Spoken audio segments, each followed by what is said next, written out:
Johnny Rosselli was the kill shot of John F. Kennedy. Was Jack Ruby involved with any of the families? Jack Ruby was Costello's man.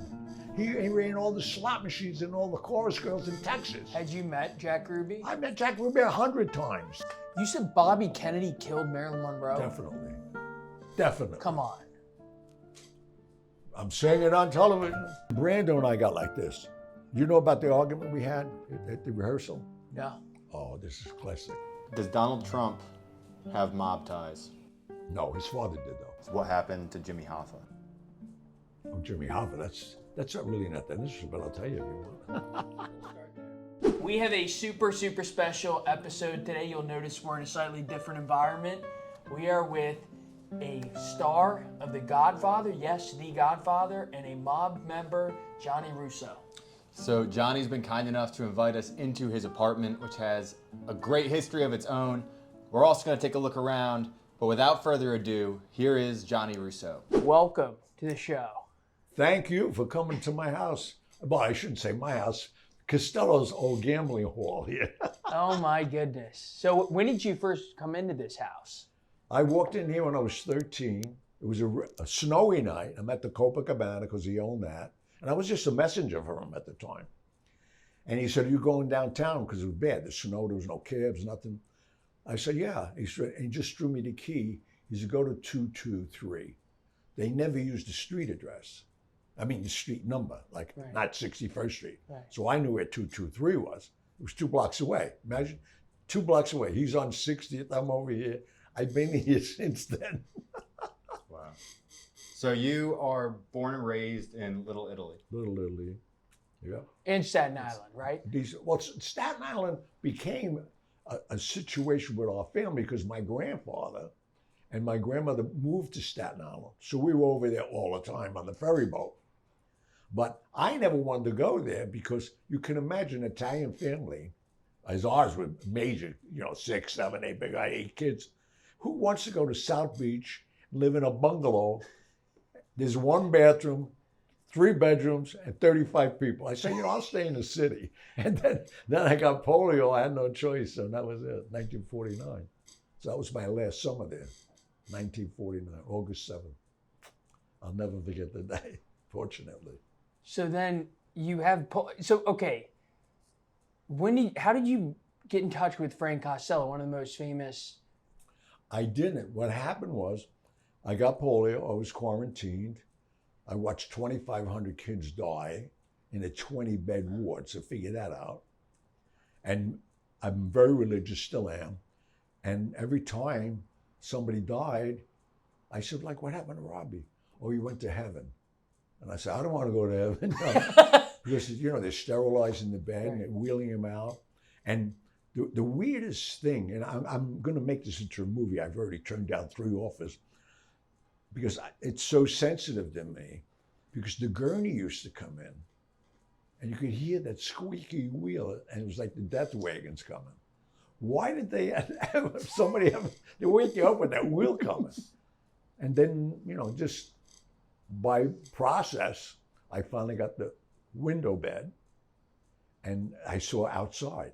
And that window bed was on the 7th floor of Bellevue right here on 31st and the East End. And I looked out the window and I saw the Empire State Building. I never saw a building that tall because everything downtown is 5 or 6 stories. I said, someday I'll be uptown. Who knew? Here I am. You made it. Yeah. But I made it because of Sinatra, which we'll get into. I found out about him December 12th. I was in the hospital already 5 months. I was getting depressed. And a girl called Dolores Barone, when she got there, was a candy striper. By the time she left, she was an RN. But the important thing, she was Carlo Gambino's niece. And I always used to call him Uncle Carlo. I really thought he was my uncle, but that was just a thing we did out of respect. But he did know Angelo Russo, who was the boss in Sicily, and actually made him.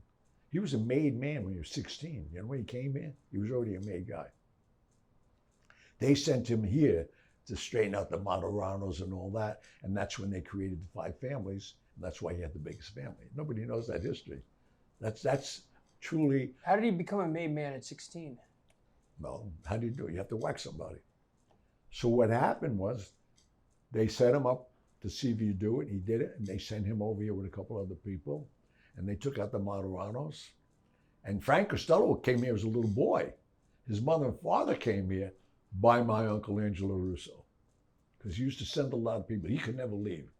And then they finally, one of the questions, when Costello, I met him on the streets later on, I was selling ballpoint pens after I got a polio. I used my gimp arm because the whole left side of my body was paralyzed. So I've always capitalized on negatives, which I still do. I turn it on. Everybody says, I don't know how you do. You get lemons and you turn it to lemonade. And after 3 or 4 months, because I had the ballpoint pens, they just came out. It was like a hot item. Mm-hmm. So I came up here on a train, got off of Canal Street, walked across the street. I was in front of Sherry Netherlands Hotel. So I did just stand there or in Van Cleef and Arpels, which is in the corner of Bergdorf's and that. Everybody was dressed. Everybody was dressed like a Sunday. I couldn't believe it. I said, nobody works up here, but I realized that these are rich people. They all live. But they give me $1. And Leo Rabinowitz was selling me the ballpoint pens on Delancey Street for 10 cents. And then he didn't sell them to me. He was a friend of my grandfather. I went there one day, and he was so excited because my grandfather used to buy the pens for the club, for the Ravenite, with the Ziganet games and all that, the ballpoint, the pencils and pads. So we go there, and he's so excited about these ballpoint pens. And Vito, look at this, what we got. It's just give me my pencil, I don't want this stuff. So I went back the next day. I said, Mr. Rabinowitz, I think I could help you with your business. And he was humoring me, I'm a 12-year-old gimp. And he goes, David, this young man's going to help us with our business. And I'm telling him my idea, right? And I get to the part, I says, well, here's how we're going to do this. I said, well, give me 50 pens. I give nobody nothing. He said, no deal. I said, hold it, listen to me. Give me 50 pens. I sell them. The next morning, I sold 20. I pay you for 20, give me 20 again. It's okay. One time you miss, don't come back. Bring me my pens. I know your grandfather. And that was it. I started selling ballpoint pens. I destroyed downtown.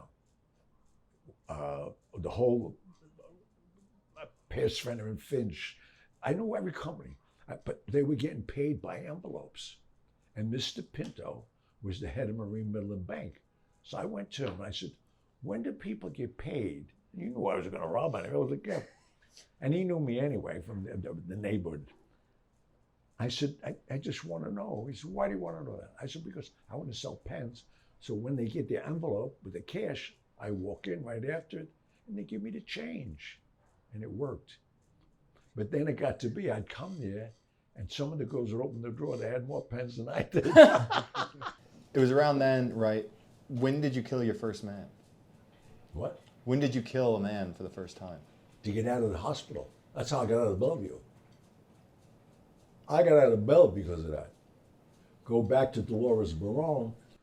Long story short, Dolores tells me, there's a guy on the floor you got to watch, because now I'm like, 11 and a half, 12 years old.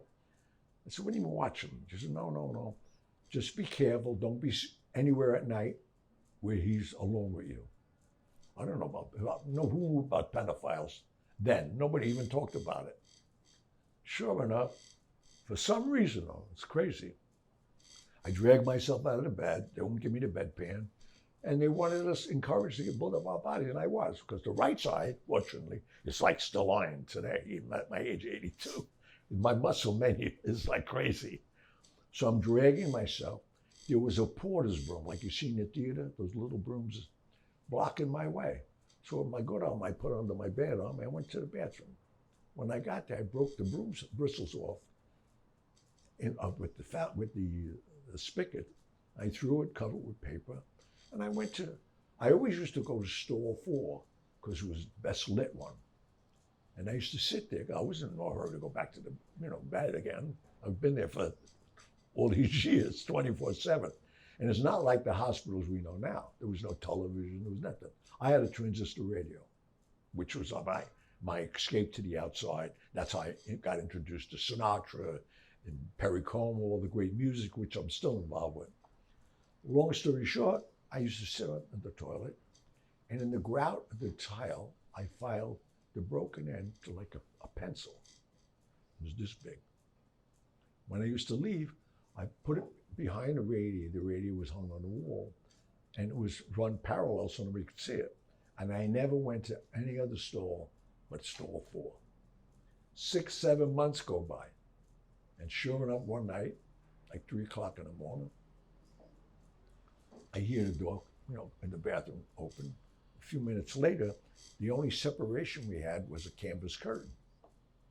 And there's a guy with the white shoes, and he's trying to pull the curtain. Thank God it was my right arm. I'm holding the curtain. But then I lost a tug of war. It was this guy. He opens his buttons on his pants, and he takes out his kumazigam, and he's trying to tell me it's a candy. I was going to say, well, I'm a diabetic, don't kill me. He's trying to put it in my mouth. And he's trying, he's so concentrated on getting me to put that thing in my mouth. He didn't see I had the broom laying on the floor. So I had started having strength in my left hand, not a lot. I just used it. Now understand, picture where I'm sitting, like now, and he's here. So he's not even paying attention. He's seen the top of my head. I had the broom, I put it on my arm just to guide it right. But fortunately, and the strength that I had, which I'm still like iron, it's crazy. I hit him under the rib cage, went into his heart and out his back. Oh my goodness. He's running around the bathroom, spraying it with his own blood. Oh my goodness. Screaming. Dolores comes in, throws a blanket over me, carries me out. Next thing I know, they got me in a straitjacket. They bring me to the 7th ward, the psych ward. I'm up there. I'm saying, what did I do, God? I say the novena every day. I pray to St. Anthony. So when you do this, how does that change you psychologically? I know you were defending yourself, but to do that at your young age, that has to be overwhelming. Well, it was so overwhelming, but you know what? It's so weird, and I've talked to popes about it. I talked to Carlo Gambino. I named the guys. I felt so good about it. Knowing, and I didn't know what he was doing, but I knew I didn't want to eat that thing. And I'm 12. What else was going to happen to me here? Now I'm in the psych ward. I don't know if you know about the psych ward. Yeah. It's like a funnel. They took 2 floors. And I don't care how old you are, male, female, you're nude. I'm sure it's not there anymore. I'm talking about, early 50s. And every couple of times they come in and hose it down, because anybody just relieved themselves where they were, whatever. Nobody had clothes on. And they were analyzing you, walking around for 72 hours. Well, I'll tell you right now, if you weren't a little nuts, you'd be nuts. So I said, I got to get out of here. I just, after that, my whole demeanor changed. And I felt good that I took this guy out. It's interesting that you should bring this up, because now Dolores I don't know what's going on. I had no clothes. I got there 5 years ago. She brought me new clothes. She said, they're going to release you. I said, wow. I didn't know. The state didn't want nobody to know, because they were being subsidized by the federal government, that they had a pedophile as a physical therapist roaming down kids. So they swept it under the rug. She brings me downstairs, puts me in a taxi, right on First Avenue. I'm on 31st Street, and I hear her say, take him to 247 Mulberry Street. Well, that's the Ravenite. That's Gambino's club. Now, I knew him as Uncle Carlo. I was gone already 5 years. Now I'm there, outside on the curb. It's crazy. I get out of the cab. It's Carlo Gambino. O'Neill Della Corco, his underboss. Joe LaForte, who's like one of his major guys. In fact, it was just a bust this week. His grandkids all got locked up on Staten Island. The Gambinos, a $22 million loan sharking. And I'm saying to myself, here we are 50 years later, they're still in the same business. So anyway, I got out, and he hugs me. And I'm saying, what's this about? He says, I'm proud of what you did the other night. And kisses me on two cheeks. Then he hands me to O'Neill de la Croco. Same thing, kisses me. And LaForte. And I don't know I'm 12. Right. He says, just so you know, anytime you want to be made, you just proved yourself. I'm saying, mate, what's he talking about? Make a cake and have it? I don't know. But that's later on comes to my strength with all the world mobsters, which if we get into the whole Kennedy thing, how we got him elected and all that. Because, and that's why the John Gottis and everybody that knew early on with me, they could never understand why was I allowed in the Ravenite before noon each day. Now, to most people, didn't know the rules. If you're not made, you can't go there before noon. All the guys that try to be made, like John was, a hijacker in Brooklyn, and his rabbi was O'Neill. So he'd bring him an envelope for what he did. And that's how you make your bones. And then eventually, you prove yourself, they give you a contract. And that's how you used to have to become made. Now you make money, they give it to you. But that was my first kill. So, but then you never became a made man. Is that correct? Right. Why not? Why? I had Carlo Gambino, then Costello, then Myelansky. I can go down Tony Accardo, head of the outfit in Chicago. Let's go to Cleveland. Let's go to Ohio, the Cervello family. When I was traveling in my late teens to get John F. Kennedy, because Joe Kennedy, who was Costello's partner at Prohibition, they made $30 million each in the 30s. They own this building that we're sitting in. They own so much yet. They own 11 Wall Street yet. It's in a trust. George Wolfe, his attorney, and I were friends until he died. But then I got out of the whole, situation with them because it's all being run by major corporations. But people would come there and they'd give money like that. And then I'd be sitting because I could sit with them.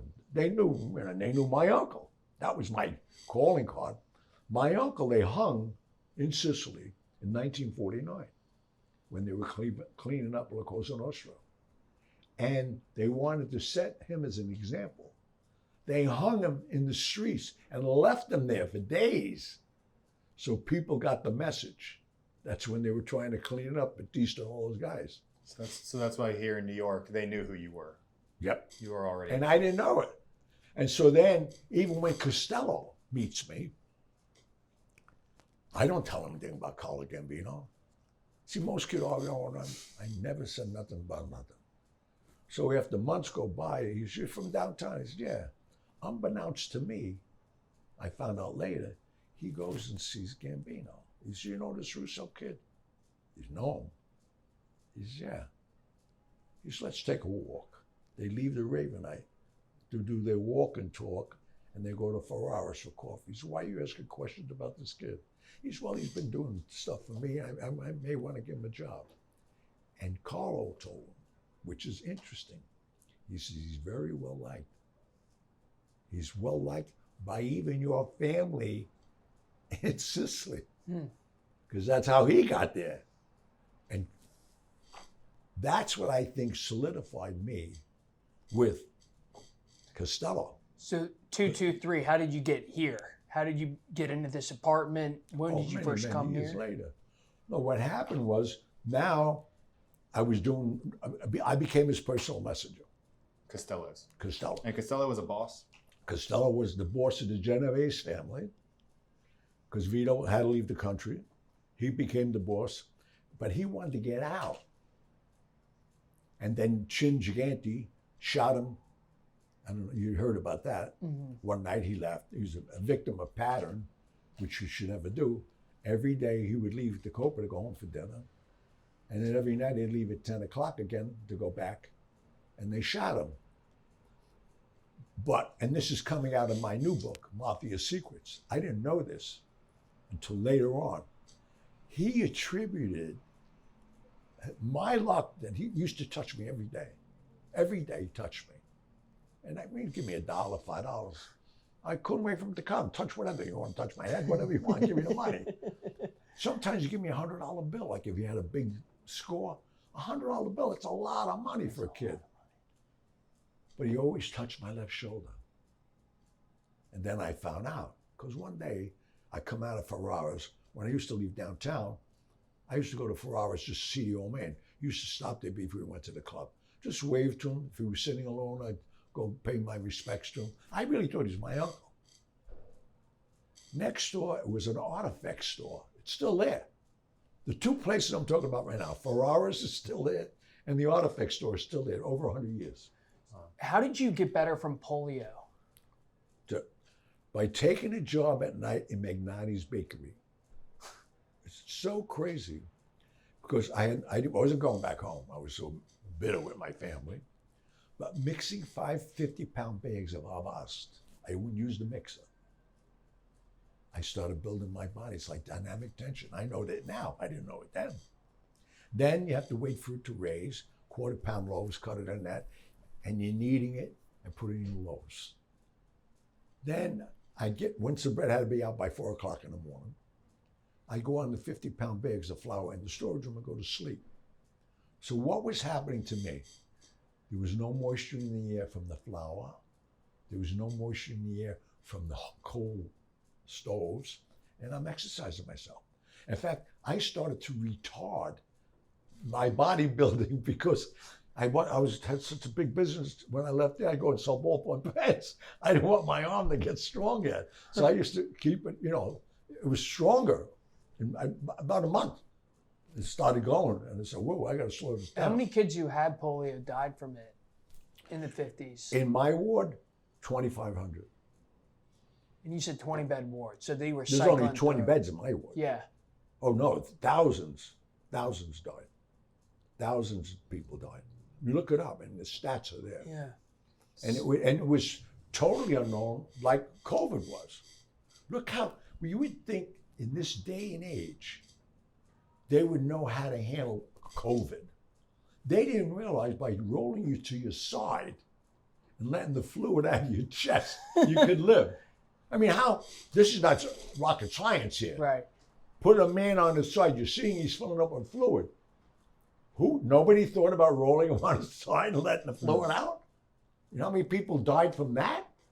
They don't even want nobody to know about that. That's why I think this Fauci, he's got a big problem coming up. Yeah. This ain't over. Before we talk about today's politics, 1960, JFK. Right. What role did the mob play? The whole thing. The whole thing. Without the mob, you would have never had a Catholic in the White House. He was only there for 1,000 days. Nobody realizes that. 1,000 days he was there. But how that happened, I used to meet Costello at the Waldorf every morning at 11 o'clock. I was there. Whatever he wanted me to do, I knew what I was doing. Go to Lindy, all envelopes, the booklet, but only his people. Then I'd meet him at 4 o'clock at Toots Shor's, which was like watching the Ed Sullivan Show live. Toots Shor was the host because all those shows were here in New York at that time. Did you know that? No. Jackie Gleason, all those shows were being filmed right here. So they were all there during the day, and then you go to work. I was there. I met everybody. I met Marilyn Monroe, Joe DiMaggio together. I met Marilyn with her husband before I shampooed her hair.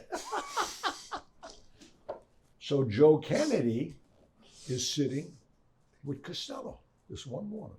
I walk in, and I don't know who this guy is. And he said, I'll be with you, and they'd sit over there. Then the guy left. He said, you know who that was? I said, no. He said, that's Joe Kennedy. I said, who's that? He said, well, his son's John Kennedy. He wants his son to become president of the United States. That's great. He said, well, I'm glad you think that way because you're going to be traveling a lot now. And he let me know. They were partners during Prohibition. They made $30 million each. That's like $3 billion each.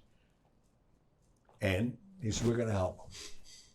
I don't ask any questions. I just went on my merry way. I found out later on what the deal was. Because Costello said, why would we back your son? What's in it for us? They said, well, if he becomes president, the first duty, once he's inaugurated, we're going to invade Cuba. And you get all your casinos back. See, Fidel Castro threw them out. It took all their money, all their casinos, everything. They tried to kill him. I mean, the CIA was coming up with things you couldn't even believe. Some poison powder for his beard he used to play with. And Santo Trafficante, which I got to meet, was the boss in Florida and close to him. And Johnny Roselli, I really became friends with, because this guy was so good looking that I was a young kid. He liked me because I was going to Chicago. He was out of Chicago. Then I met him with Mickey Cohen in California. I met him at the racetrack with Sirhan Sirhan. Wow.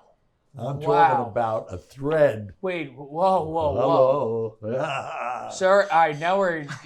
No, let's finish with Kennedy. We got to get rid of The first Kennedy. And then 1968. Hello. Sirhan Sirhan. Yep. For the Roke audience who doesn't know who that is, that's the man who killed RFK. Yep.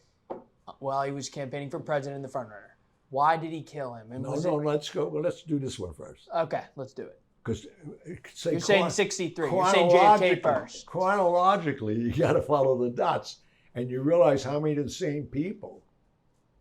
And what I'm going to tell you now, the kill shot with that magic bullet that they retraced and went this way and that way, it was Johnny Roselli's bullet. No. Trained by the CIA.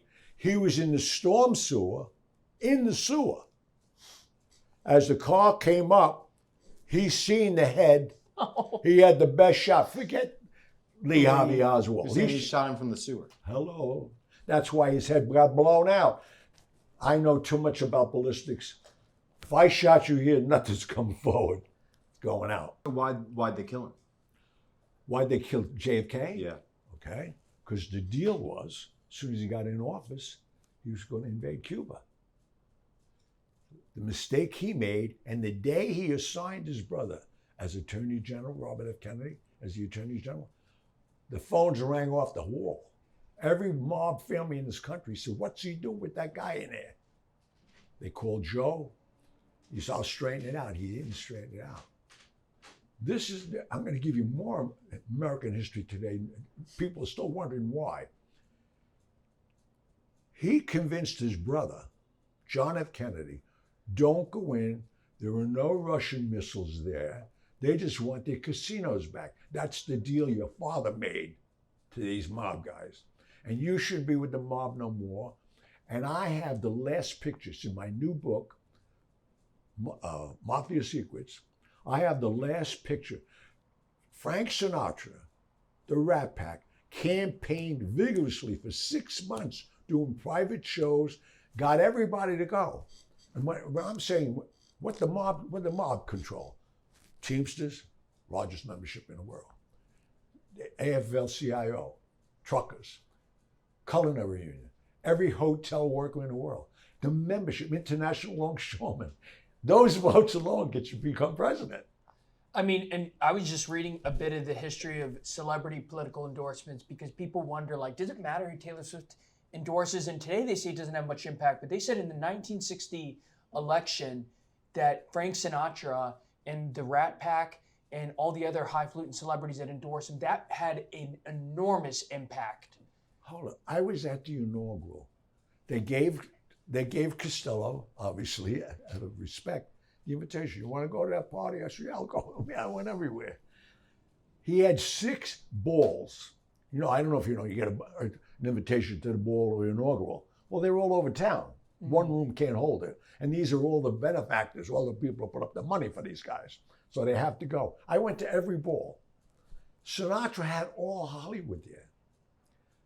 As I said, I have the last picture in their dressing room at the last ball of Sinatra and JFK together. The next day, and Frank just remodeled his house in Palm Springs for the Secret Service, put a heliport in. He said, I can't come. So, with the assassination, Right. So RFK becomes Attorney General. He's going after the mob. Right. He persuades JFK to disassociate or to distance himself from you all or the mob. Right. But the CIA played a role in killing JFK. Of course. Don't you know why? JFK, one of the first guys he fired, was the head of the CIA. Got rid of him. And he said tear it into 1,000 pieces. That's right. But you ready for this, though? Why? I asked Donald Trump the same thing while he was president. Why didn't you release the Warren Commission? They will not release it. Do you know why? I'm going to tell you. This is American history. Nobody wants to talk about the invasion of the Bay of Pigs. They called it off. But they didn't tell you 2,900 of our soldiers was on the ground with no air strike supply. They got annihilated by Castro. 2,900 of our uniformed men defending what should be our country, they called it off just to protect what they were doing.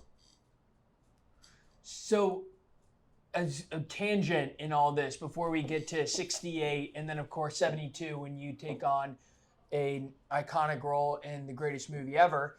But before we get to 68 and 72, Marilyn Monroe. So, I've heard you have a bit of a history with her. She also allegedly has a history with JFK. How does she fit in? How plugged in was Marilyn Monroe with the Mafia then? I'm going to give you a picture today. Okay. It's the last picture of Marilyn Monroe alive at Cal Neva.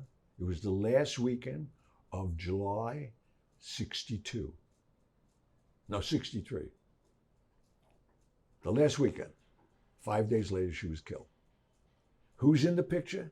Frank Sinatra, her, myself, when all these people say, how did you know Marilyn Monroe? What was he, 10? No, I was 15. She was 31. We're 16 years apart. She was 98 the other day. June 1st was her birthday. Did you know that? No, I didn't know that. I know her birthday, which June and July are very tough for me because that's when she was, I had such great 5 years with her. Not in sex or all that. It was us both needing a hug. Our parallels of me being polio ward till 12, she was put in a foster home at 12. Her mother and father put her away. So that's how we got together. Now you want to know how I met her or what part she played there? She was a play toy. I mean, Sinatra. I mean, I made so many movies. Tony Curtis, Lepke. He tells me, I heard you're part of the Marilyn Club, which gets me crazy. Because if you were with Marilyn, there's one thing you would know, and you can only know it if you were with her intimately. She had a scar in the crease of her leg where her groin met, a major scar. So Marlon Brando's been with her. Sinatra, who should have hugged her, all she needed was a hug. She had a very low esteem, and all she thought was she had her body to give you. And she gave it freely. I mean, I used to go, I'm here at the Copa. I'm at the Copacabana every week at the Sands Hotel. It's called the Copa Room. And they moved Jack and Trotter there, kept Jules Bodell here. And the parties that were in Jack and Trotter's house on the property was insane. I mean, Ava Gardner, Julia Prowse, you probably don't even know who they were. Julia Prowse was you name the movie star. Ava Gardner she was married to Frank Sinatra. Yeah, they were married. Yeah. She drove him nuts. I got stories about that. We went around the country with her, following her, crying like a baby. But they were all swimming nude, and I was allowed anywhere I wanted because I'm that guy. I'm Costello's kid.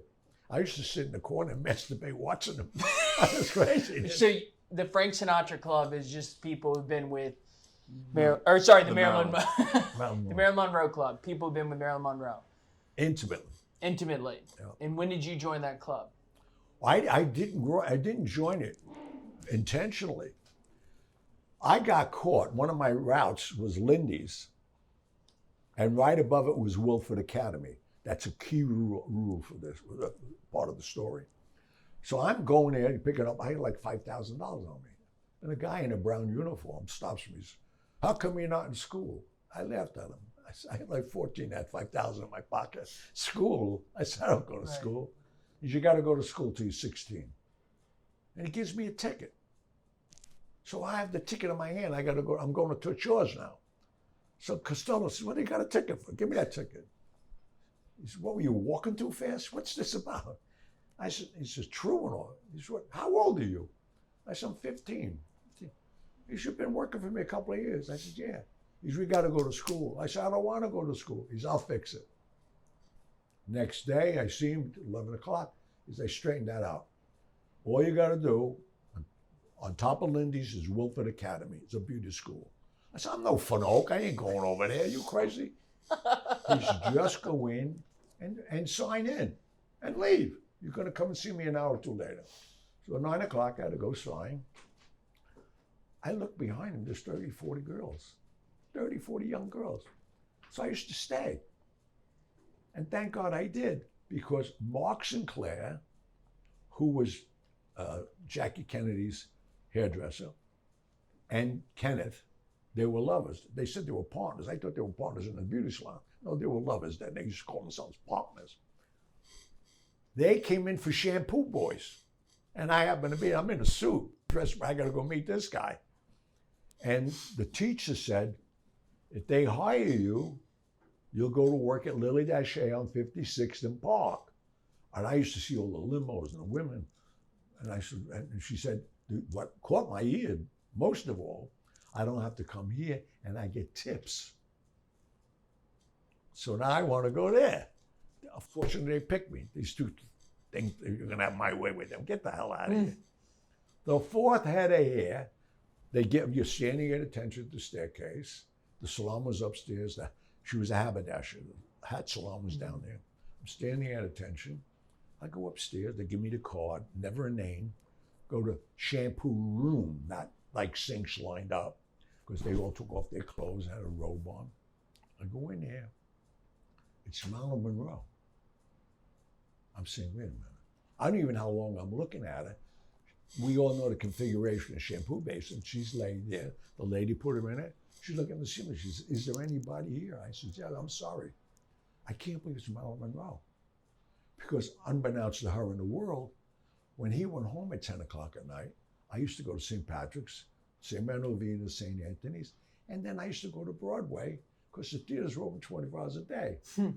Ironically, I made a movie for Paramount many years later. Paramount was showing Some Like It Hot. And I'd go there every night, and they still, the girls saw this young kid, and I was always generous. They give me a big bucket of, I love popcorn. Give me popcorn, and give me napkins. Next night I come, same popcorn, more napkins. Next night, more napkins. I'm saying, why do they keep giving me these napkins? They were watching me masturbate up in the balcony while she sang, I Want to Make Love to You. She's in the sheer dress. I put it in my show. I made my book into a musical. When I put that on, people can't believe this lady. So now I'm going to shampoo her hair. How am I going to do this? Right, right. So now I read it. A hard shampoo, the rinse, I get it. I test the water on the wrist. She okays it. Now I'm shampooing her hair, and she's moaning. Now I got my 3-piece set on her shoulder, and I'm washing her hair, and I'm getting an erection.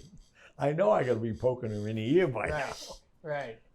And from that day on, she started, wanted me as a request to shampoo her hair. A month goes by. I'm downstairs with Costello. We have a guest going to stay here for a year. I said, oh, great. I knew the suite. He's go up and check on her after 12 o'clock, though. I said, okay, whatever you say. I opened the door. It's Marilyn Monroe. She said, Johnny, what are you doing here? I said, man, I work for Mr. Costello, basically. She said, oh, come on in. I just ordered room service. I didn't know what room service was, all these carts and all that. And I'm going to be 16. She said, well, have breakfast. I said, I had breakfast, thank you. I said, I should go downstairs. Everybody knows me at the front desk. Just call, say, you need the kid. I'll be there. I'll be here all day.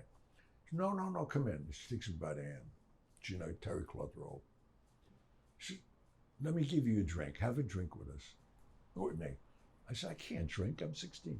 You could do anything you want in this room. Now my mind's going crazy. I said, I'm going to get killed here today. She gives me a glass of champagne. I never had champagne. My head's getting a little whacked out. She said, I'm going to go take a bath. I said, listen, I better go downstairs. Call me. She said, no, come with me. So she walks me into the bathroom, turns the tub on, and she come brush out my hair. And she sat at the vanity. And I did that 100 times after shampoo and hair. You got to comb it through. And she's there, and I'm combing it through. And she gets up to shut off the water. And she drops her robe. She's getting in the tub with me. I said, you're going to get me killed. She said, who's going to tell? I said, and I said to myself, hey, so I'll die today, who cares? That was a Saturday afternoon. I left Monday morning. When I go downstairs, he don't know I was there all night or all weekend. He said, you look tired. And I would never lie to him. I said, no, I had a rough weekend. I said, what do you want me to do? I would change the subject. I was there for 2 days with her, and that's what it was. It was us talking about ourselves as kids. Her, that's how I found out she was in an orphanage at 12. I had polio. She realized I had some deformity because now I have no clothes on. And that's how we stayed friends. I mean, and we're talking about it. I could cry about it because what they did to this poor girl, everybody used her, abused her. And that weekend, I'm going to give you this picture. That weekend, the last weekend in July, guess who the photographer is? Like you're a photographer. Guess who this photographer was? Sam Giancana. Who's that? Sam Giancana was the other boss of Chicago. He was the real boss of Chicago. No, Tony Ocado was the real boss. He was the street boss. And he'll get back into the story later also because he destroyed Vegas with a guy called Tony Spilotro. He's there, and Sinatra's trying to convince Marilyn she has to sleep with Bobby Kennedy one more time because they had bungalows in Cal Neva. See, Cal Neva was built on the borderline of California and Nevada. Famous mob casino and all that. Sinatra owned it. Everybody owned a piece of it. But you go in on the California side, you didn't have to register. Huh. So their rooms were there, and they go gamble on this side. It was right across the street from the pool. Walk over. So they had her room set up because they wanted to do in Chicago what they did to J. Edgar Hoover. See, J. Edgar Hoover was a cross-dresser. Nobody knew that. J. Edgar Hoover. J. Edgar Hoover, the head of the FBI. Head of the FBI. Head of the FBI. Cross-dresser. Cross-dresser. I got real history. The rest, not the bullshit. Did not see that in the history books. They found out. They had a party for him set up at the Park Lane Hotel in Chicago. He's in a dress. They got all the pictures, everything, going down on the guy. From that day on, there's no mafia. That's all. So Marilyn Monroe, yeah. Just so in the Maryland Club, people who have had sex with Marilyn Monroe that you know for sure. Oh yeah. JFK. Oh my God. The brother. Then see what happened when he became president, and his brother made the attorney general. He said, you can't go out with Marilyn no more. Don't go hang out with Sinatra. None of those mob guys anymore. You're not going to make the 4 years. See, and the deal they made, how they got Lyndon Baines Johnson in, which is another story, because even though he was great in the polls, they still needed a strong vice president. They made the deal with Lyndon Baines Johnson. They went down to see him. He didn't need the money. They said, you have the next 8 years. They had control of the White House for those 8 years. Because people don't realize they had Truman, they had Ronald Reagan, they had Nixon. They were all their presidents controlled by the mob. Reagan too. Oh my God, Ronald Reagan? Ronald Reagan wasn't a movie actor. Hello, he was a governor, and they brought him right in. No. And close with Frank Sinatra. Hello. Close with that crew. Hello. Think about it. The pattern stays the same. I mean, you read and it makes sense, just objectively. You look at this scale of the mob. The mob was an enormous business. It would have been a Fortune 10 company. Oh yeah. Oh my God. It was huge. Well, that's why even in the movie, when Mario Puzo wrote, we're going to be bigger than U.S. Steel. U.S. Right? Steel. Yeah. They were already. They were already. So how do you get? Okay, so it's one thing. I mean, most aspiring actors, you win the lottery if you're ever in a movie, and then if you're in a classic, forget it. Your first movie was The Godfather. Right. How did you get that role? And I'm not an actor. And you're not an actor. How did you get the role of Carlo? Because again, I'm reading in the newspaper. First of all, I read an ad that they were going to, the book that did so well, it was like its 5th print, the Godfather book. Yeah. They're going to use unknowns, Sicilians be Sicilians, Jewish doctors be Jewish doctors. So I had money. So I shot. I had a girl read it to me. Because I'm illiterate, I went to school. I went to the 1st grade and that was it. I'm not going back to school. I have people read to me. So she read me the book. I shot a scene for Michael, scene for Carlo, scene for Sonny, 3 agents I thought.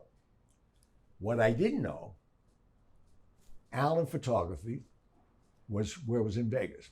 They sold me, I shot it on a mag stripe camera, I'll never forget it, 16 millimeter. He sold me film. It was old film. And when it came out in the sepia look. I didn't know Coppola was trying to convince Paramount to shoot this in a sepia look so it had that vintage look. So not that my screen test was that great, but they passed it all around the studio. So now Bobby Evans knows who I am. Al Ruddy, who just died this week. Yeah. That rat. Yeah. Well, I sued the offer. I made more money in suing the offer than I made in The Godfather and 52 years of royalties on The Godfather. Oh my goodness. They bastardized me, but that's another whole story. So now, I didn't know this was going on. Simultaneously, Joe Colombo is picking the FBI building. The book just came out. His son just got arrested. He didn't tell anybody that. And he's saying, The Godfather's making us all look like criminals. And he is a criminal. And he's picking the FBI building. He had this big rally we all know about. 100,000 people showed up. The second one, I didn't even go to. And thank God I didn't, because that was the day they shot him. Did you know that? No. My mind is like at 82, June 28th, 1981. We're still filming The Godfather. They had a rally. Or 71, right? Yeah. I'm sorry, yeah. 71. We're still shooting in New York. Tommy Bellotti calls me. Did you ever hear that name, Tommy? No. You should be really apprised of mob guys. Tommy Bellotti was the underboss to Paul Castellano when they both were killed by John Gotti in front of Sparks. He was the driver. He calls me because he's a soldier in the Gambino family. He said, "You going to the rally?" I said, "Yeah." He said, "No, you can't go." The old man said, "Don't go." I said, "What are you talking about? The guy got me the part in The Godfather." Joe Colombo got me the part. I'm going to tell you how he got it. It's crazy. I said, "Tommy, I got to go." He said, "You can't go," and he hung up on me. So now I'm saying, how am I going to get out of this? Thank God there was a Jewish attorney that Joe Colombo hired, Barry Schlotnick. You can't even make up this stuff. Barry Schlotnick, I called Barry up. I said, "Barry, you got to explain to Joe why I'm not showing up." He said, "What do you mean you're not showing up? He's got you on the dais with him." I said, "I got food poisoning or something. The only place I'm sitting today is on the toilet." Thank God I said that, unless I wouldn't be here today. Because what happened after that, I go out the back door and I go down to Angelo's. It's a beautiful day. I'm just about to order some pasta vongole. They shot Joe Colombo 7 times. He lived for 5 years in a coma, never gained consciousness. The problem I had 2 problems. The next day, they're looking at the crime scene. And on the dais, there's a seat with Gianni Russo's name on it. Why wasn't he there? So organized crime wanted to know. The FBI wanted to know. 17 people got shot that day. They killed the shooter that Joe Gallo hired. And he called the night before to Joe. He said, Joe, can I get another press pass for my girl? He didn't know what was going on. His girl died next to him holding his hand. They were there for the press. Because Joe, they shot. They were the shooters. The FBI, but bigger problem was Carmine Jr. Persico. He's now the boss. And he said, why wasn't that kid there? And I knew Junior well. And they started looking for me. So when I go see Costello, he's go to Vegas. I didn't know at that time I was Vegas doing campaigning now. He owned the Tropicana Hotel. He says, go there, get Nick Tano. He's the boss there. Just tell him I'll call when you're coming. Because he had to straighten it out. And then Costello went to see him. He said, get Barry Slotnick on the phone. And they did, because this was a wise guy sitting. Say, Barry, did you have a conversation with Gianni Russo on that morning before yeah. He said, what did he say to you? Why wasn't he there? Well, he got food poisoning the night before. That was it. Oh my goodness. I mean, that's how crazy, that's another reason, the question you asked earlier. I never want to be made. These guys will whack you by mistake. Yeah. If I didn't make that call, you're dead. Before we go back to Sirhan, I want to, on The Godfather. So, when you were working on the movie, did you all have the sense that it would be what it became? That's the biggest joke in the whole world. Because while we were working on the movie, they were threatening Francis Coppola to fire him because he convinced them to bring Pacino in. They came up with Troy Donahue. They came up with all these Hollywood actors. He said, I'm not doing the movie. And it was in the 11th hour. They already had a lot of money in pre-production, and he convinced them. And then when it came to me, he didn't hire me. I had a meeting with Joe Colombo at the Italian-American Defamation League on Madison Avenue, and that's when I met Barry Slotnick. He just got his job as the attorney, which was great. They hired a Jewish attorney. And I flew in. And I knew Joe just through the years from everybody. I said, I want to meet with you. He said, okay. So I go see him at 86th Street in Brooklyn, his club. I says, there's a lot of, we can make a lot of money. He said, how are we going to make money? I said, well, there's an opportunity now that you got Barry Slotnick representing you. Let's meet with the heads of Paramount. Let Barry read the script. What you don't like, how they're defaming the Italians, if they agree to change it, cooperate with them. Give them the neighborhoods, give them the unions, and we'll make money. This is how we're going to make money. I said, you approve it all. They're going to give you the world premiere in every major city the night before. He said, what? I said, yeah, we get $150, $200 these tickets. Forget about it. He said, you could do that? I said, give me permission to talk to you.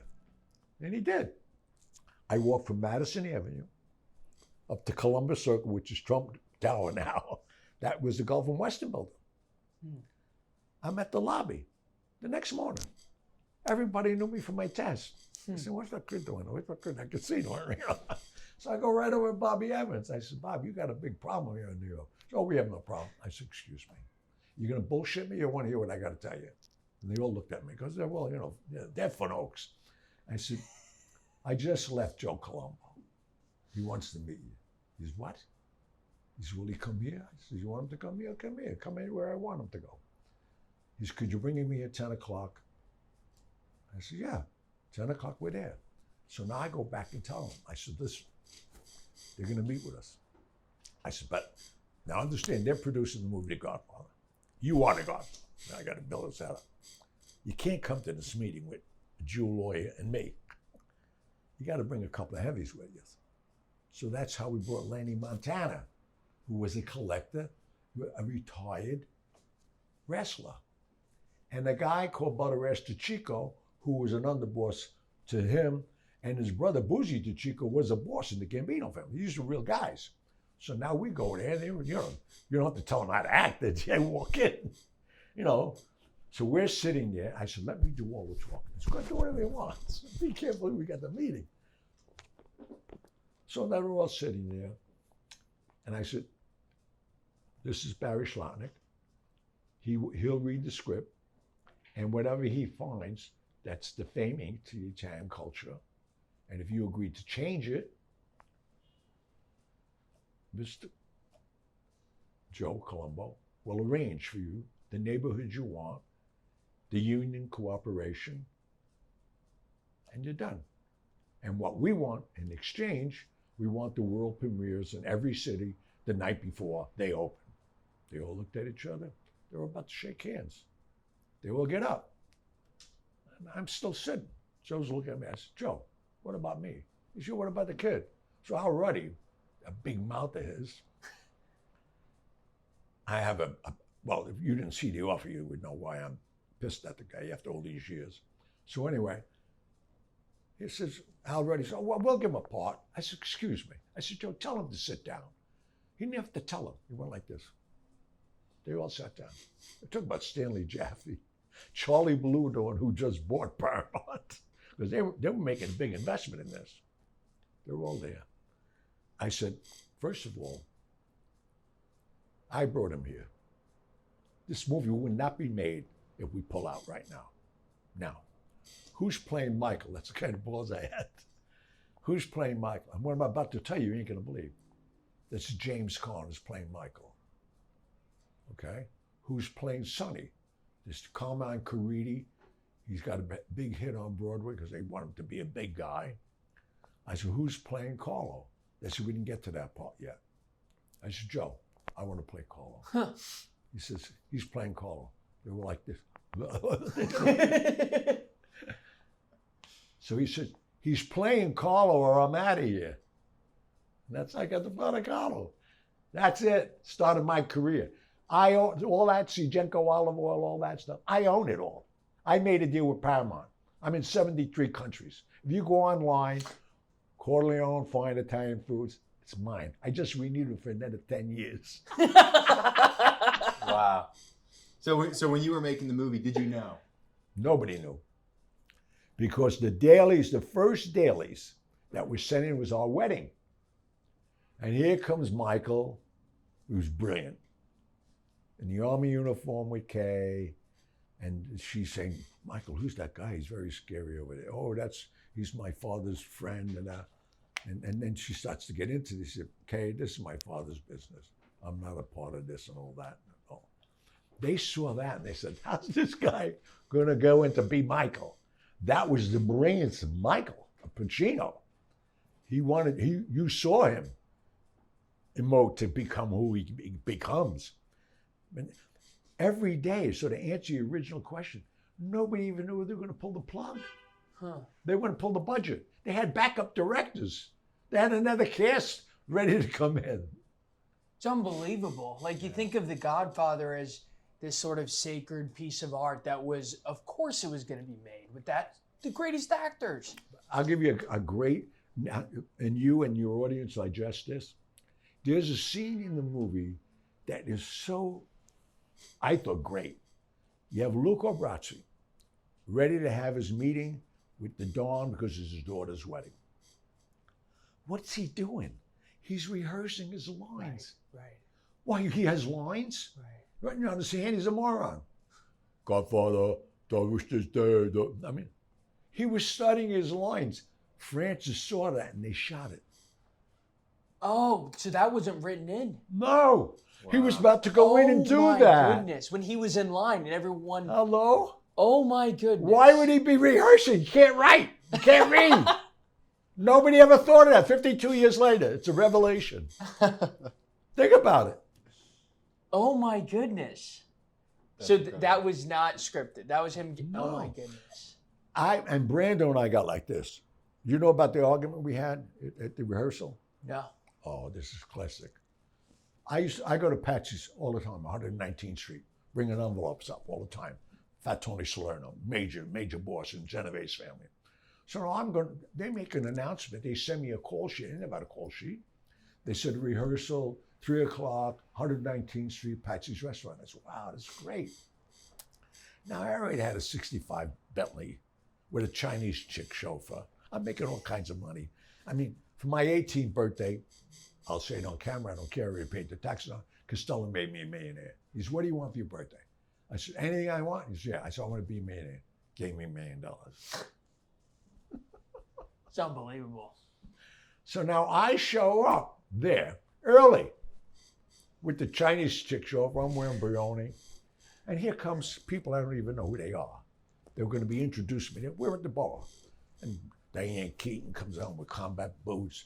Sterling Hayden. They look, these are movie actors. I like to see George Raft. I want to see people who used to dress. They're all slobs. I go in, and we're sitting around a long table. The whole cast is there. I come, they don't know, nobody knows who I am. They see me around. I sit down, and there's a thing. We had to sit, find your cast member, sit down. Well, and I'm sitting next to Taya Shire. I don't know who she is. Nobody knew her either.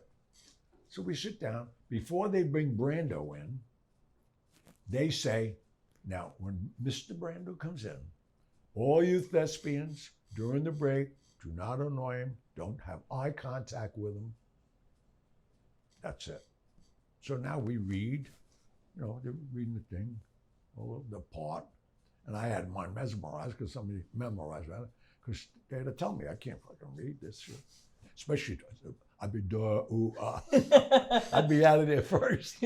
So when my line came, I knew the line before me and the line after me. Line after me, that's all I did through the whole movie.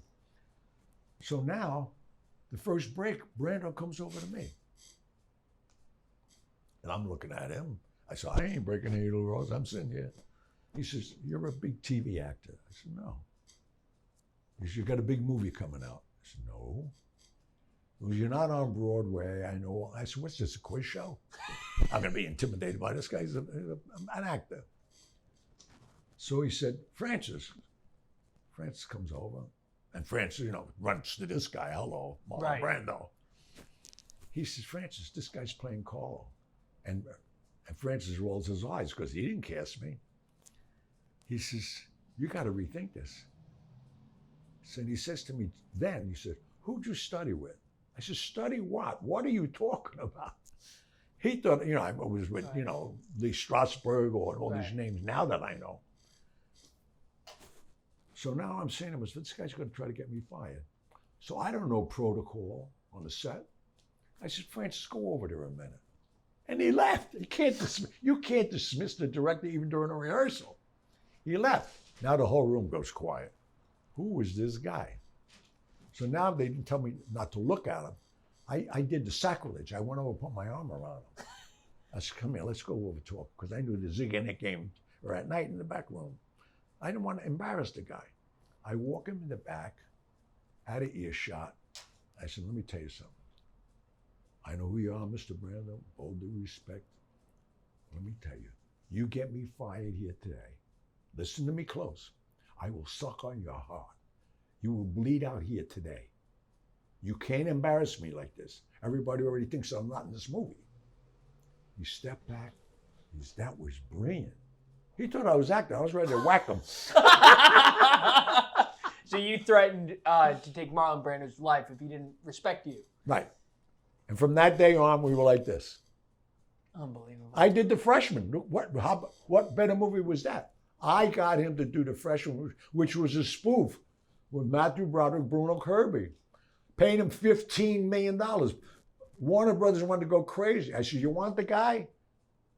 Because he hated Paramount. They gave him $1 million, tapped out, After $1 million, they gave him nothing. That's why he wouldn't go back for 2. That's why he didn't go back for 2? That's right. When we had the birthday scene at the end, he was supposed to come back. He could have played 2 easy. You were in that scene too. Yeah. You That's came the only into scene the I 2. was That's in. when you introduced, Yeah. I got more money for that one scene than all the Godfather then. And then comes the offer. And everybody kept calling me on this offer thing. The series, did you see the series? No. No, I didn't either. But my grandkids started calling me. Said, Poppy, you really beat up that lady? I said, no, it was a No. My friend's mother said you really beat her up. I said, what are you talking about? I said, find out what she's talking about. They said, hour 8 in the offer. They go into her dressing room with Talia Shire, and she's got an ice pack on her face. And they said, what happened? They said, Gianni Russo came in and gave me a beating for no reason. And she says it to Al Ruddy, who's playing Al Ruddy, and the line producer and the director, Francis Coppola, all in that. So now, I'm a victim of habit. Barry Schlotnick was my lawyer. Stu Schlotnick, his son's my lawyer now. I said, Stu, look at the offer. Why? I watched it. I said, you watched it? Look at 8. There's something wrong with it. So he calls me up. He says, how'd you figure this out? I said, what'd I figure out? He says, defamation per se. I didn't even know what he was talking about. Right. What are you talking about? He says, they put you beating up a woman using your name, not the character name. So defamation is one way to sue somebody. But when defamation per se is they put you in a crime. They didn't even go to trial. I sued everybody. And when they saw, you know, the firm that Stu is the firm Barry started. It's one of the most powerful law firms in New York. Yet today, right now, it's right across on Fifth Avenue. We went in, they settled. We went for another bump, they settled. But they can't do that to you. But what was bothering me, my grandchildren were thinking I really beat up this woman. And they said it. And then there's a fight scene in it. And the AD says, he's really getting hurt. We should cut the scene. The guy who's playing out right, he's a punk. Beat him up anyway. Nobody said that to me. I got many questions. Please. 2 topics. 1968, the assassination of RFK. This is topic 1. 2, what happened to Jimmy Hoffa? Oh, Jimmy Hoffa, that's not really not that interesting, but I'll tell you if you want. We'll start there. Jimmy Hoffa? Jimmy Hoffa found God in prison. He was coming out. Even myself, from Frank Fitzsimmons, who was representing at the time, but the Savella family in Kansas City was in control of the Teamsters Pension Fund. They built Vegas with it. They gave me a $32 million loan on a bond napkin when I was building Renaissance Hotel, corner of Harmon and Culver Lane in Flamingo. So now he's found the Lord who's coming out. And everybody didn't want this guy out. And Frank Fitzsimmons was their guy. But they're all controlled by the Savella family, and the Savella family is controlled by Chicago. That was his demise. He's in a Buick Electra, going down a highway. A semi-trailer truck drops its back gate. Simultaneously, a tow truck, pushes his car up into it, and they close it. They crippled the exhaust system. They didn't get to be an hour down the road, he was dead. Then they took the trailer truck to I forgot what they call it. It's like a wrecking place. They took the engine block out, the axle out, and they crushed it into a 2-foot by 4-foot cube. Now the friction heat, there is no DNA anymore. That's how hot that metal gets. And 5 guys, I knew every one of the 5, bidded on that pedestal. And one of my friends have it in his house today. Put a 4-foot by 6-foot plate glass top on it. And his big joke is, to the people who know, let's go have a cigar with Hoffa. So Jimmy Hoffa's not buried Nowhere. some ditch. He's in someone's Anytime house, the crushed into a FBI cube. Crushed wants, into a cube. yeah, anytime the FBI wants to have a budget or is like, oh, we just got more information. Jimmy Hoffa now is over here, and they get another couple of $1 million to go dig up that guy's yard. You never find a Jimmy Hoffa. He's not anywhere. He's not in Giant Stadium. He's not everywhere they tell you. That's where he is. So I want to hear the other part of Frost's question. Well, no, I mean that answered it much better than I was expecting. But the other, The Sirhan, the first part, yeah. Yeah, 1968. Yeah. Sirhan Sirhan assassinates RFK, blows running for president. Why? Why?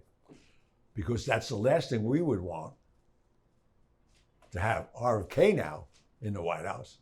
Because he's already picking on, I mean, what he did to Carlos Marcellus. You know who Carlos Marcellus is? No. He was the boss of New Orleans, major boss. I mean, controls the waterfront from San Francisco to New Orleans, and the Anastasias, Tony Anastasia, my godfather, he baptized me. That's Albert's brother who got killed in the Park Sheridan getting a shave. But his brother, that's the International Longshoreman Brotherhood.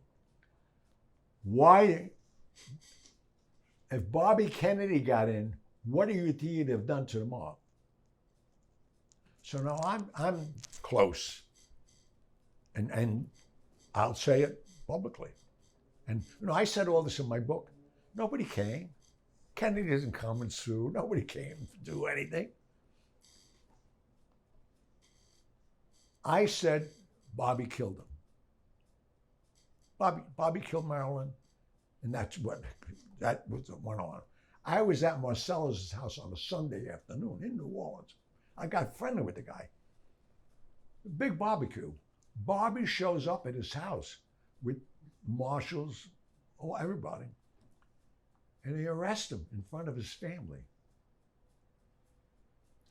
You don't do that to that kind of a guy. He says to Bobby Kennedy, "You're a dead man." He says, "Oh, everybody, wait a minute. Repeat that. You're threatening an attorney general?" He said, "I'm not threatening. You're dead. You're dead."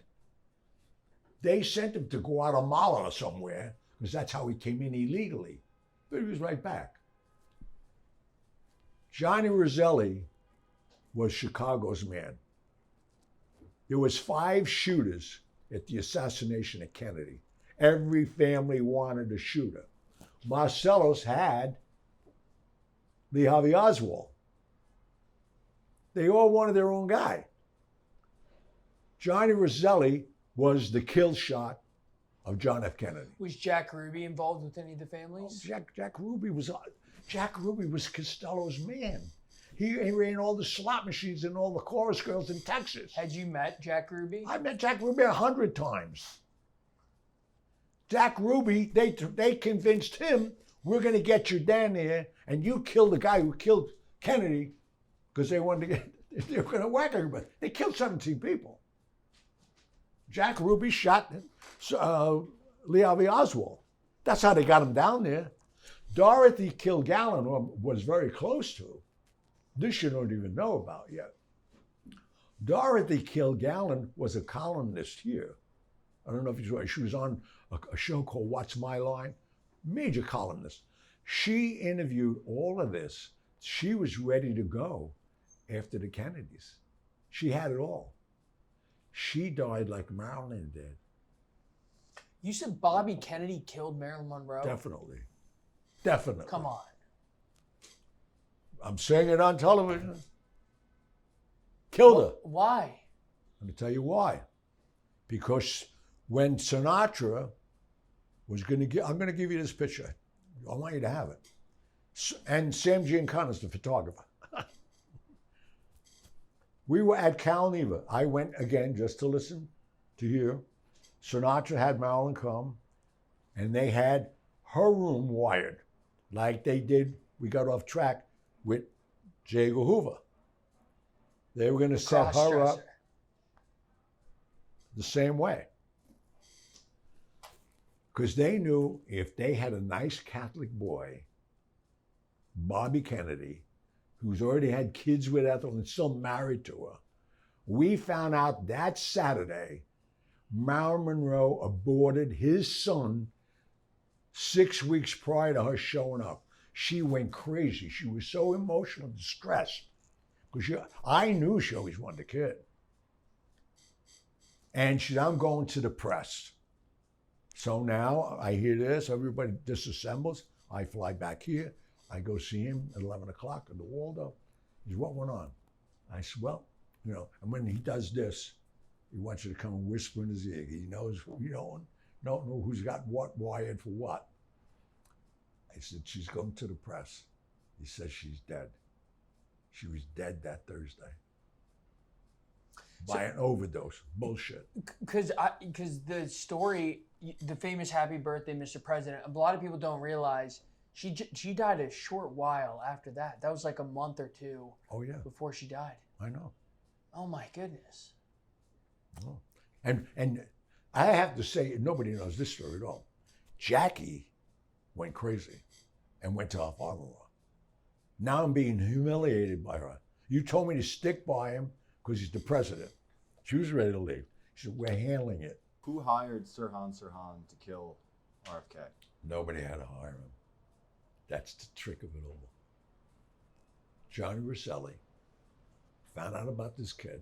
They brought him in. Because what is he? Palestinian.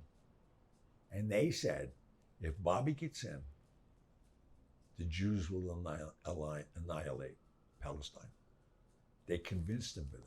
That's where they got the script from the Manchurian Candidate. They got his script and hypnotized this guy. They got him a job at the Hollywood Roosevelt Hotel a month before. He went to work every day, this kid. He was going to become, they convinced him he was going to become a hero and save Palestine. But think about him. How many times did he get shot? I don't know. Oh, you should check that out. Because the way he got shot, there had to be a CIA guy there to shoot him. They had him covered each way. They had guns planted, so the metal detectors meant nothing. He was in the kitchen, he was everywhere. Why did the mob, so the mob elects JFK according to your telling, and it's well documented that his dad and certainly a lot of his close advisors were intertwined with Mafia world. That's documented. Oh, yeah. So, and then you say that Nixon, LBJ, Reagan, all intertwined with the Mafia. How did the Mafia lose its influence? Why did the Mafia sort of disappear? Look what it is today. Look who's running it. I can name every guy that destroyed every city. I mean, I was doing big business in Vegas, huge. And I even, when Howard Hughes went to Vegas, that's another whole government fiasco. Do you know about that? No. They promised him a helicopter contract during the Vietnam War. He had the exclusive. His profit, he had to start buying up hotels in Vegas. They had to get control of Vegas. They knew they were laundering money. They didn't know how they were doing, what they were doing. I was doing it with Nick Nitty and I. We were taking millions out on a Monday. We'd leave 2 or 3 million every day, get on a plane. Didn't mean nothing. They couldn't control it. It was the second count room before it went to the final count room that we took our share. Not my share, I was just a messenger. They infiltrated Vegas. I had a big marker business. I was buying markers and going to towns and collecting them. I had like 3 million on the street and have a dime on it. It was all the markers from, I went to, they had a morgue in the count room. I said, what's this about? It says morgue. He said, we can't collect that. I said, what do you mean? You're not allowed to go interstate to collect gambling debt. See, California is legal now. I mean, Nevada. But that's the citizens voted it in. They recognize it. See, they can't give one state, not the next. It's unconstitutional. So once you vote it in, that's why now all of Vegas changed. The late 60s, when you sign a marker, it was an IOU to a corporation that was in Delaware. So you owe the money to a corporation and it's collectible. Mm. That was the beginning. Then they sent Tony Spilotro to run Vegas, destroyed it. Everybody they sent in after that, they were cowboys. There was no honor amongst thieves anymore. Do you blame narcotics, the Oh, narcotics business for the downfall at all? The biggest thing I blame, and again, is Bobby Kennedy. He was the only one to really enforce the RICO Act. Once these guys were no longer secure, I had guys go to jail 10 years. I could do 10 years on my head because his wife was getting an envelope, lived in a nice house. Once the RICO Act, they enforced that. Any asset, they'd go to your daughter and say, how'd you get the money for this house? Blah, blah, blah, blah, blah, and they foreclose on it. So they destroy you. So now they go in and say, listen, we're going to take you and leave you broke and your family. You're going to do the 20 years, but your family's going to hurt more than you. And they flipped. Once they started flipping these guys, it's all over. And now you want to know why I want to never become mayor? Forget about it. The only recording I do is here. How many charges have you beat? What? How many federal charges have you beat? So far, 23. 23, 3 murder ones that they know about, beat them. I have never been arrested, never had handcuffs on. So there's a documented case, I think in Vegas, where someone in a casino, My casino, your casino, broke a champagne bottle. October 28, 1985, What 88. So what happened? Guy came in, used to come in. See, I created a place you're talking about. It's called State Street. It was amazing. I had Sinatra, Sammy Davis, Dean Martin open it for me, no money. They were there for 3 days. And all the celebrities. My idea, I used to serve gourmet food from 6 at night to 6 in the morning, with a casino, 6 at night, 6 in the morning, with a discotheque, same thing, with a jazz lounge, 14,000 square feet. No rooms. I got a casino license, grandfathered in. After that, you had to have 150 rooms at least. I had the best thing in the world because gambling, a gambler will tell you, their luck changes. I have you for 12 hours and then you can't come back. This guy comes in and I had house accounts everywhere because if you know Vegas, it was all union, like we mentioned, culinary union. So the only place to eat after midnight, all the gourmet rooms were closed. You go to a coffee shop. So I got all the house accounts. I'd send limousines to pick up your high rollers. You pick up their check. I was serving beluga caviar, pate, Louis XIII until 6 in the morning. So they sent them in. So I had house accounts that were making so much money. And I could talk about this now because the statutes of limitations are over on this. Nobody knew how I was doing this because a restaurant, in the mindset, even the FBI, the IRS, my restaurant opened at 6 o'clock, closed at midnight. That's what most restaurants do. I fly to Cayman Islands. I open house accounts down there, corporation, Gianni Russo, State Street, Cayman Islands, American Express, all of that. 12 o'clock, take that out, put these terminals in. All that money goes to those terminals that Cayman Islands. But you know how you get caught? How? Because of your liquor bill. So how could he sell 500 cases? I didn't. Everything that was coming in that time was from liquor. The other places I bought in liquor stores. They loved me because I come and give me cash. So tell me about the guy who tried to kill, or who you killed. Well, it was funny because you know who was at the door? Yeah. Steve Sharippa. He was my doorman. From The Sopranos. From The For those who Sopranos don't know. and Blue Bloods. He was my doorman. He was going to UNLV, and we're still friends, 43 years. He was just on my podcast. He was there. And I used to sit on my perch, you know. I had a piano bar here, and you wait, and there's a dining room here, dining room there, casino. So I used to sit, had nothing to do. I was there every night. Where was I going to go? Everybody was coming in. Every celebrity in the world was there. And I said, who's the guy on 7? And he walked over. He said, I don't know, boss. I said, what did he give me? He said, C-note. Everybody C-notes. I used to see that a lot. The guy was a player. I didn't care. I said, whose account is it? They said, Caesar's. I said, they're picking this check up? He said, yeah. I said, load them up. And you know what that meant? You got 2 ounces of beluga caviar, 2 ounces of pate, Cristal, Louis the 13th. At that time, it was $1,300 a bottle. So we had a check for $3,300. It was going back to the casino. That maitre d' or the captain of that table took him home in our limousine. They thought, oh, what wild service. He walked me to the door. You know why? Because we went right to the cage and gave him the bill and got the cash for that. I did that for 10 years straight. So I said, Steve. He said, I don't know. We load him up. 2 minutes later, the guy, the Cristal bottle, he breaks the Cristal bottle and sticks it in his date's face. Like you, I did the same thing. What's going on? I pick up the house phone. I said, Steve, get to 7. He said, I ain't going over there, boss.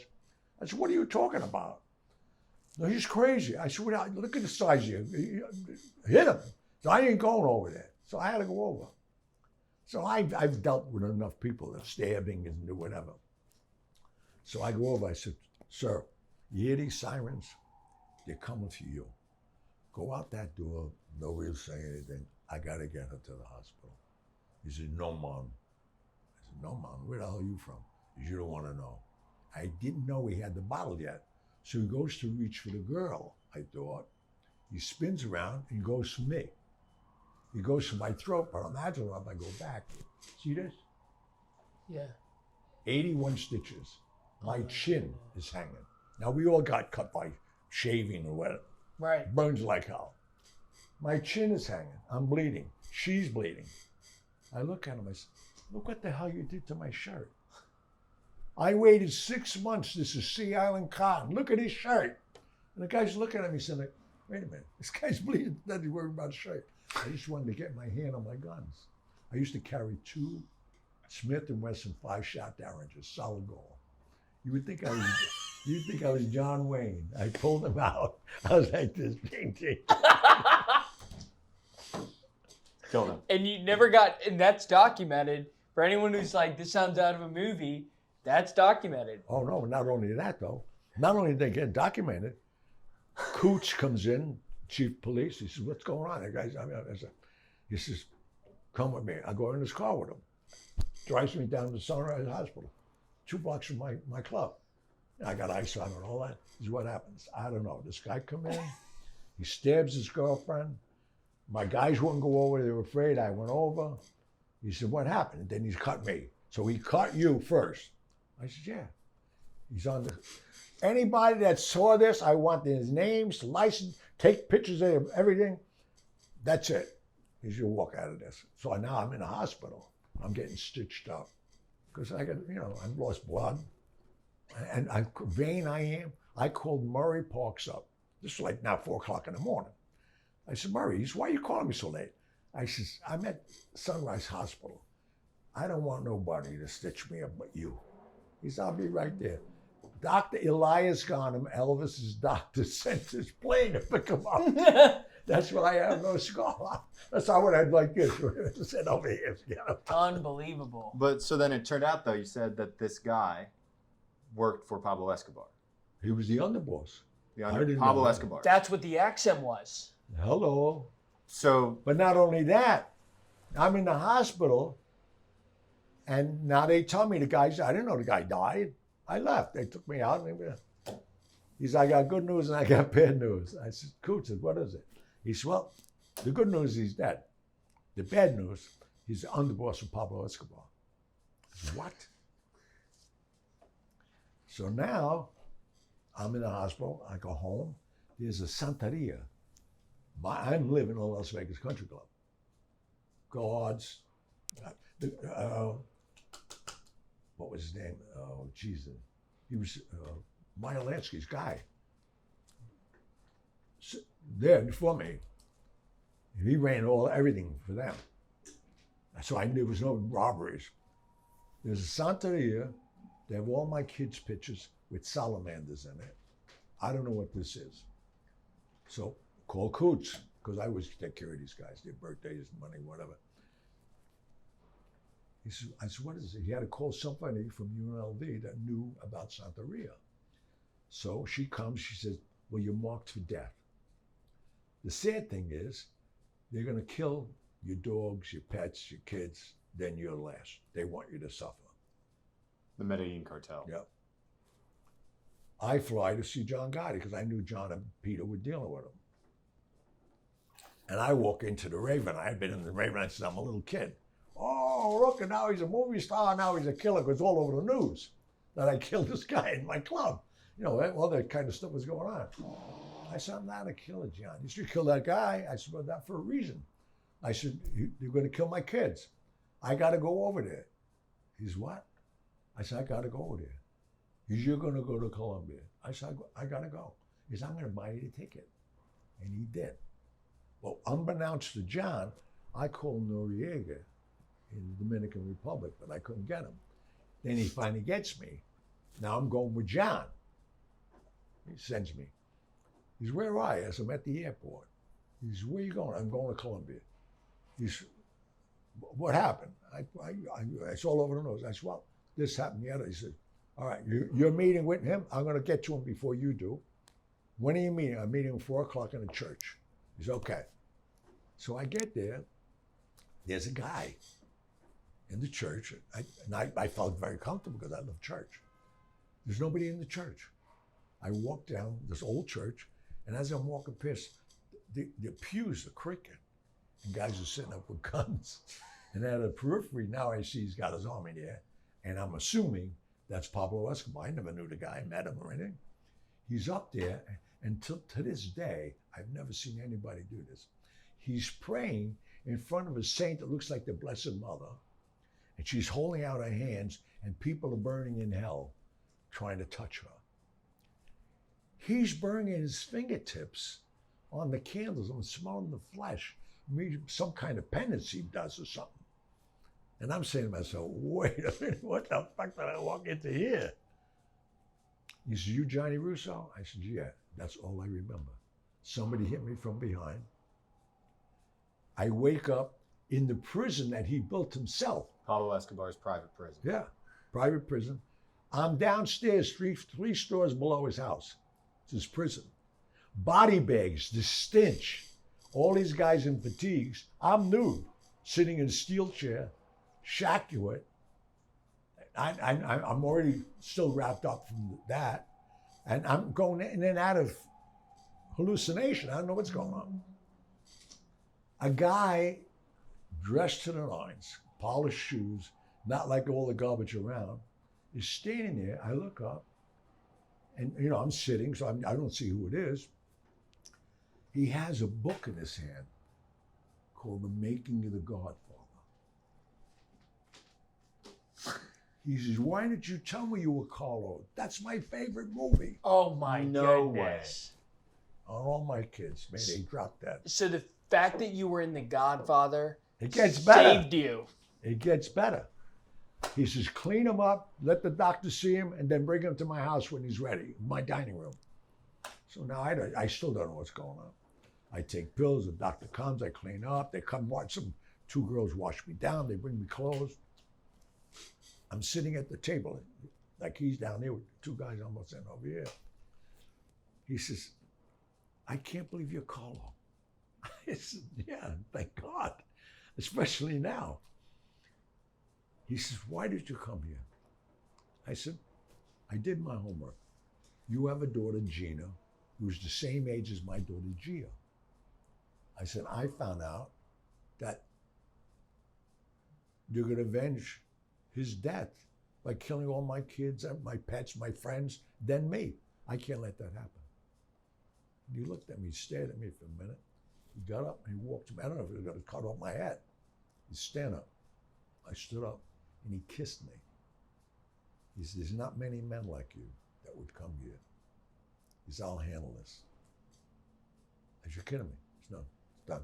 You can go home. I said, you sure? Yeah.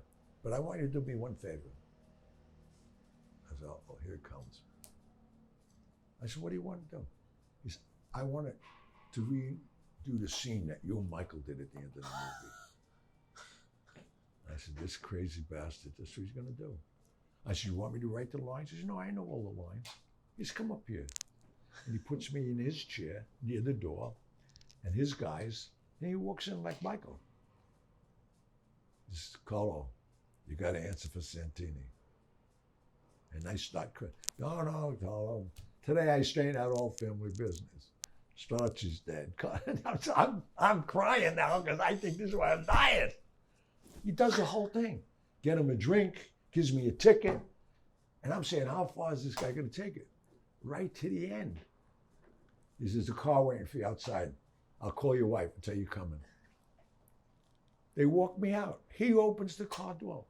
As soon as I sit down, says, hello, Carlo, and they bust out laughing. They said, get out of here. No way. That's why I'm Come here. on. That is unbelievable. Come on. Swear on all my children. So you've done that scene twice, and the second time the stakes were a little bit higher. Hello. But is that amazing? But Saddam Hussein, you can name anybody you want. Putin, that's their favorite movie. Their favorite movie. Who could say that? I can't believe this. I think a lot of people will hear this and be like, these stories are out of this world. Oh, yeah. And it's They kind of... are. That's why people say to me, oh, these are unbelievable. I say, I know. Yeah. You can't write them. But the thing we come back to is so many of them are anchored in verifiable facts, right? So, for example, the Joe Kennedy, John F. Kennedy story. For example, all of your casting in The Godfather. How does it make sense that in the the 96 Bulls of Hollywood was that 72 cast, and you have a major role and you never had one before? Never been, nothing. So it's kind of like, for anyone who's skeptical, it's like, well, how do you think he got it? Hello. No, it's the only way to get it. How else? No, I mean, I've heard so many, I hear it now with these guys. We talk about the made guys today. Well, I know about at least 5 of them that have podcasts now. Sammy the Bull kills 23 people. Now he's selling for $250. You can have a sit down with him. How many morons are out there want to give this guy $250? What's he going to tell you? How to kill people? And what do you think of Michael Francese? It's a joke. A joke. He's not Michael Francese. Michael Grillo. I know his mother. His mother was the Copra all the time. How about this? Have your audience look up Michael Francese. It tells you. Born in Brooklyn, Michael Grillo. It's there. I didn't even understand. You can look at it right now. All right, I'll do it. I'll do it right I now. want you to. This is why they don't understand. Why are you going around telling people you're the guy's son? You're not. All right, here we go. Michael Grillo, Brooklyn. Michael Grillo, Hello. the yuppie don, the prince of the mafia. Yeah. He's the prince. He You got to was- respect your prince. No, but you know why he was the prince? Why? He made gazillions and gazillions of dollars, had to split it with 3 major families. How smart is he? He goes to jail for 10 years, gave up, I would say, 80% what he made. And you're smart, you're a made man. Why? What made what? Why? Get the hell out of here. So much more we want to talk about, but unfortunately, we want to leave the audience wanting more. We want more. This is perfect. So let's go with some rapid fire. Okay. Favorite character on The Sopranos? I never watched it. You never watched The serious? Sopranos? David Chase wrote a movie for me years ago, Movie to Weeks, when they were very popular. I did it for Universal Studios. And that script of The Sopranos, as everybody knows, was going around Hollywood for a year or two. Nobody wanted it. Nobody. HBO decided to do it. And he sends me the script. He says, read the script. I said, why would I want to read it? So he calls me a few days later. He said, did you read the script? I said, I read a couple of pages. He said, and?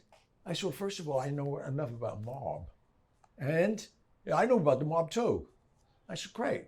I said, but I don't know one mob boss that's going to walk down his driveway every morning and get the newspaper in his robe. The next day he'd be shot.